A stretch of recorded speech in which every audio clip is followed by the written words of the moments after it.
2월 13일 시크노미 타임즈입니다. 벌써 겨울 끝나가는 느낌이죠. 어제 정월 대보름이었는데 소원들 비셨는지 모르겠습니다. 지난달에 총총에서 동대문 갔다 왔는데 설마 뭐 우리 영상을 본 건 아니겠죠? 서울시에서 DDP 주변에 마스터 플랜을 짠다고 합니다. 물론 예전에 업무보고 때 오세훈 시장 업무보고 때 서울시에서 주택본부에서 시크노미 영상을 참고했다는 썰이 출입기자를 통해서 들려오긴 했습니다만 동대문 요즘 가보신 분들 아시겠지만 옛날 쇼핑몰들 있잖아요. 이 앞에 뭐 두타, APM, 밀리오레, 굿모닝시티 여기들 지금 공실률이 뭐 적으면 50, 많으면 90까지 되고 있습니다. 이 수치는 저희가 그 상윈회 통해서 들었던 거고요. 지금 이번에 서울시에서 마스터 플랜을 짜겠다고 하는 건 DDP 중심으로 해가지고 이만큼의 구역입니다.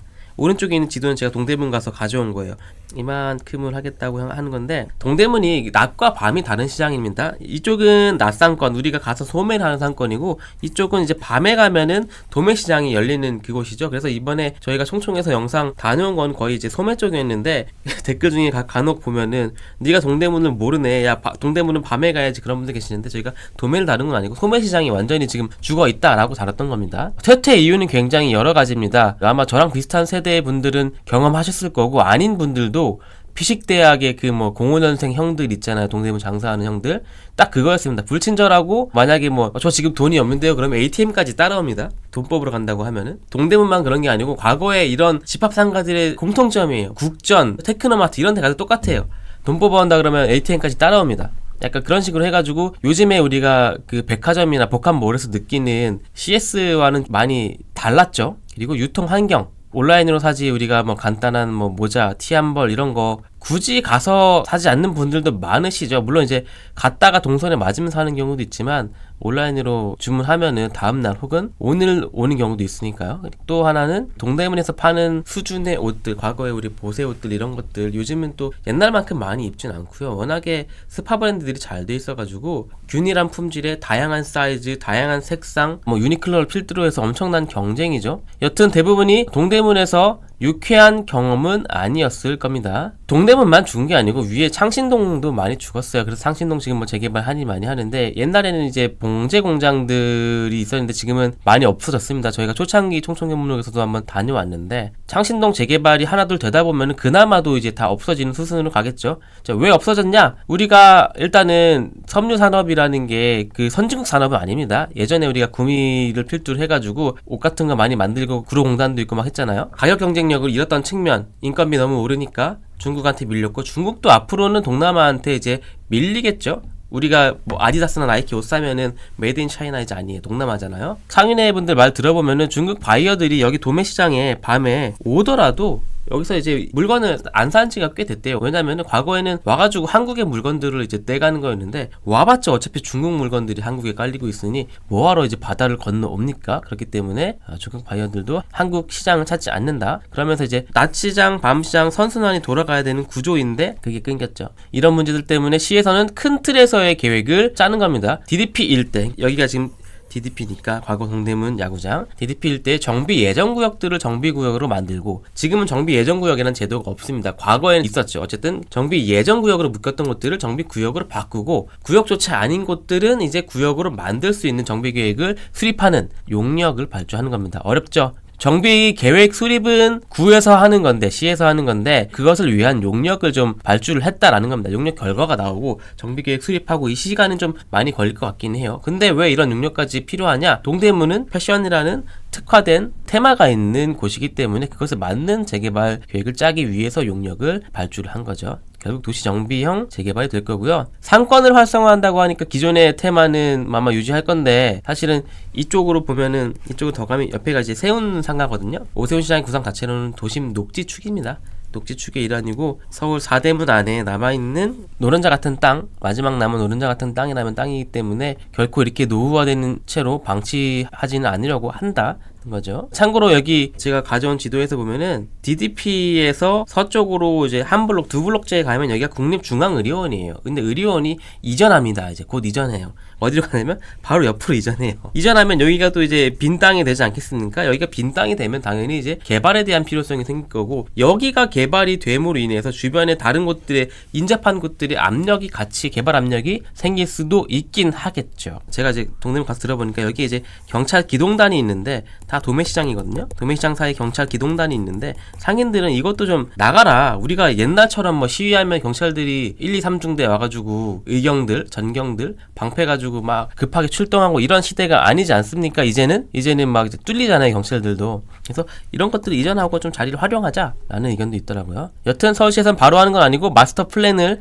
마련했다는 거고요. 용산 마스터 플랜처럼 이렇게 하고 싶어요 라는 정도입니다. 개별 구역들마다의 컨디션은 좀 다르겠죠. 구상은 그렇고 일단 환경을 따져보겠습니다. 우리가 총총에서 봤지만, 총총견문로 동대문 편에서 봤지만 그 주변은 원단부터 봉제, 가공, 도매, 소매 이게 다 한 곳에서 이루어지고 있어요. 동대문 창신동 해가지고 선순환으로 돌아가는 구조고, 이곳을 정비함에 있어서 만약에 시간차가 발생한다면 그게 좀 비극이 될 수 있습니다. 왜냐면은 말씀드린 대로 이게 거대한 클러스터입니다. 클러스터라는 건 여러 기능들이 분산돼서 결국에 이제 하나로 돌아가야 되는 건데, 만약에 소매시장 쪽에 재개발이 착공부터 준공까지 좀 늦어졌어 해가지고 여기서 팔려야 되는데 팔릴 자리가 만들어지지 않아서 저쪽은 다 지어졌는데, 이런 식으로 되면은 그 선순환의 고리가 끊어질 수 있다는 거죠. 뭉쳐야 강한데 그 뭉치지를 못하게 되니까요.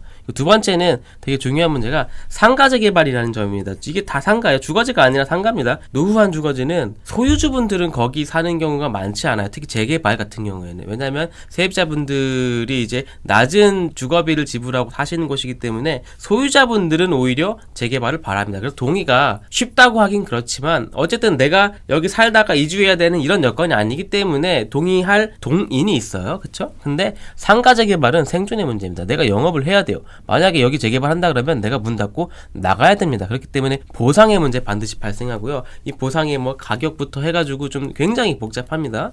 두 번째는 그러면은 내가 여기 문 닫는 동안 나 어디 가서 하라고, 또 이전할 곳도 마련해 줘야 되죠. 혹은 아예 영구 이전할 곳도 마련해 주는 경우들이 있죠. 우리가 이걸 과거에 어디서 봤었죠? 바로 그 동대문 앞에 있는 평화시장 쪽에 있는 청계천 복원할 때 청계천 상인들 다 장지동 가든5로 보냈죠. 가든5 그래서 어떻게 됐죠? 폭망한 상가의 대표적인 예시로 여러분 유튜브에서 많이 보셨을 겁니다. 다 비어있는 가든5. 지금도 거기 어떤지 한번 보세요. 과거에 청계천에 있던 뭐 그런 테마들이 이어지는 게 아니라 그냥 서울 외곽에 있는 옛날 상가? 약간 이런 느낌이잖아요. 당시에도 굉장한 사회적 문제였고, 특히 뭐 뉴타운 사업들도 한참 할 때라서 우리가 시사 프로 이런 데서 단골 소재로 봤던 게 바로 이런 문제였습니다. 철거에 대한 사회적인 트라우마가 좀 있던 시대였어요. 이거를 만약에 이제 동대문에 밀집해 있는 상인들을 잠깐 어디로 뭐 가 있으세요, 혹은 우리 여기 재개발할 테니까 저기로 가세요라고 했을 때에 발생할 수 있는 문제들이 결코 쉽지 않다는 거죠. 하면 안 된다는 얘기가 아니라 현실적으로 우리가 머리를 굴려보면은 이런 것들이 이제 있다는 거예요. 세 번째는 이제 개발 방향인데, 패션 특구니까 그 테마 유지하겠다? 거기까지는 오케이. 근데 어떻게 유지할 것이냐에 문제가 있습니다. 말씀드린 대로 이제 보세 멸망입니다. 그렇죠? 여러분 요즘 보세 옷 입으시나요? 동대문 같은 데서 파는 무지티 하나 사도 아마 저랑 비슷한 세대 분들은 스파 브랜드에서 많이 사실 거고, 그렇죠? 젊은 세대분들은 무신사에서 사지 동대문 안 갑니다. 동대문에서 옷 사던 세대들은 이제 나이가 들고 옛날보다는 돈이 좀 많아져서 아울렛 가고 백화점 가고 스타필드 가고 뭐 그러죠. 스파를 가도 거기서 사요. 티를 하나 사도 거기 가서 지하주차장에 차 대놓고 커피 마시면서 삽니다. 여튼 쇼핑의 행태가 복합몰로 많이 바뀌어서 가고 있고요.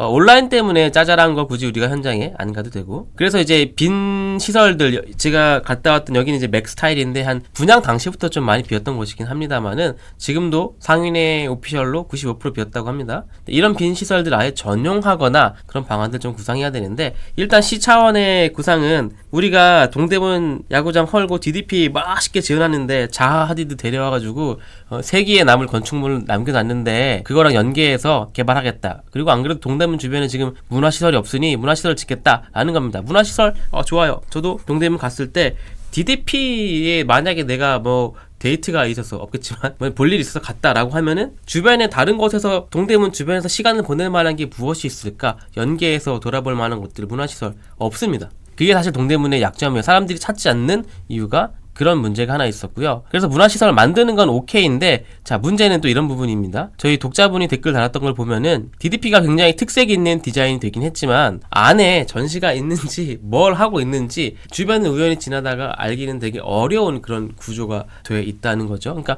접근이 오히려 좀 약간 어려워지는, 접근이 좀 이렇게 열려 있어서 우리가 지나가다 언제 한번 보고 그런 공간이 아닌 느낌이 있다라는 좀 지적이 댓글에 있었는데 제가 굉장히 공감을 했습니다. 우연히 들를 수 있는 공간이 아니라는 거죠. 예를 들어 우리가 뭐 삼성동에 갔어. 그러면은 그 앞에 막 영동대로 지나가다가 코엑스에 뭐 있나 하고 지나가다가 그냥 1층에 있는 전시관 같은 데는 한번 들러볼 수 있잖아요. 그런 게 좀 약간 어렵다는 거죠. 당시에 댓글에서 이런 식으로 주거시설이나 오피스로 쓰자는 얘기 나왔습니다. 어차피 다 비어있는 거 그렇게 바꾸자 얘기 나왔었고, 저희가 아마 한 작년 재작년에 나수지 기자님이 환경 글로벌 마켓에 있을 때, 특파원으로 미국에 있을 때, 뉴욕에 있을 때 이런 것들 다녀왔던 영상이 있습니다. 한글만 들어가면 지금 이 영상에 있을 때 이게 뭐냐면은 비어있는 빌딩을, 오피스 빌딩을 아파트로 바꾼 거예요. 근데 바꾸면서 이렇게 뭐 구멍도 뚫고 개조를 했습니다. 그래서 제가 나수지 기자한테 물어봤어요. 당신이 지금 이런 현장을 해외에서 취재하고 와서 동대문의 이런 문제랑 이제 좀 연결해서 생각해보면 어떠냐라고 했더니, 결국에 이제 건물의 용도가 다른 부분들 바꾸면서 처음에 최초에 지을 때는 고려하지 않았던 법령에 관련한 문제, 이런 건축 기준에 관한 문제들 맞춰 나가는 게 사업자 입장에서는 쉽지 않을 거다. 지금 이것도 구조가 다르기 때문에 가운데 구멍을 뚫었잖아요. 이런 공사를 한다는 거는 결국 엄청난 비용이 발생하는 거고, 사업자들이 이거를 감당하겠느냐의 문제가 있으니까요. 결국 수지타산이 맞을 것인가의 문제가 있습니다. 아파트 리모델링도 마찬가지인데, 건설사들 말 들어보면은 차라리 우리 펜스 쳐놓고 무너뜨리고 다시 짓는 게 우리는 더 편하고 싸다.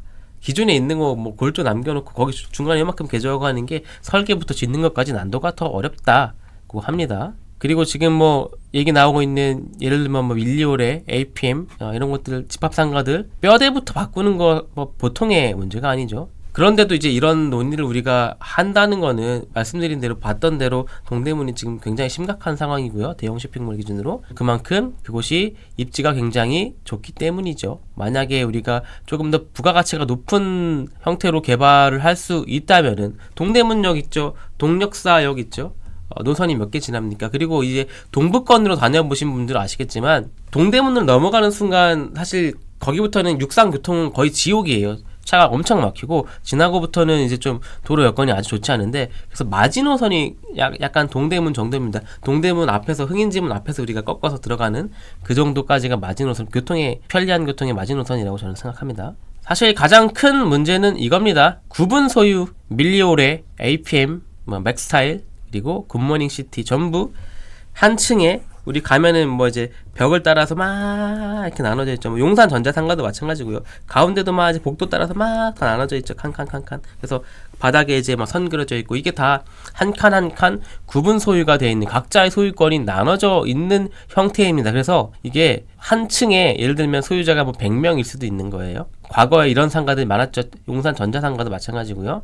그래서 구분 상가, 집합 상가이기 때문에 만약에 우리가 우리 층에 영화관 놓을래요? 했는데 오케이 다 했는데, 그래서 우리가 막 팔기로 했어요. 예. 주식회사 홍보에게 팔기로 했습니다. 근데 여기 가운데에 있는 놀부가 난 싫어 하고 안 팔아요. 그럼 이거 어떻게 됩니까?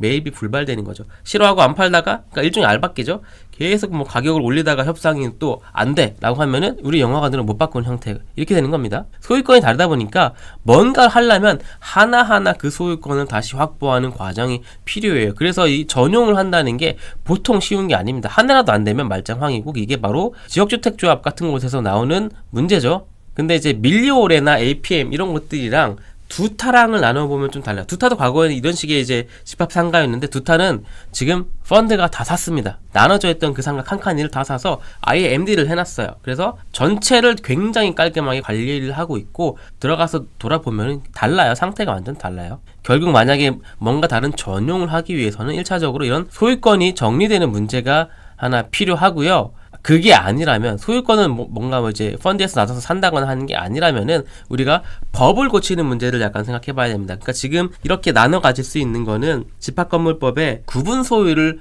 해도 된다라고 정하는 규정이 있어요. 규정이 있는데, 여기 자세히 보면은 판매 시설은 이게 된다 라는 조항이 있습니다.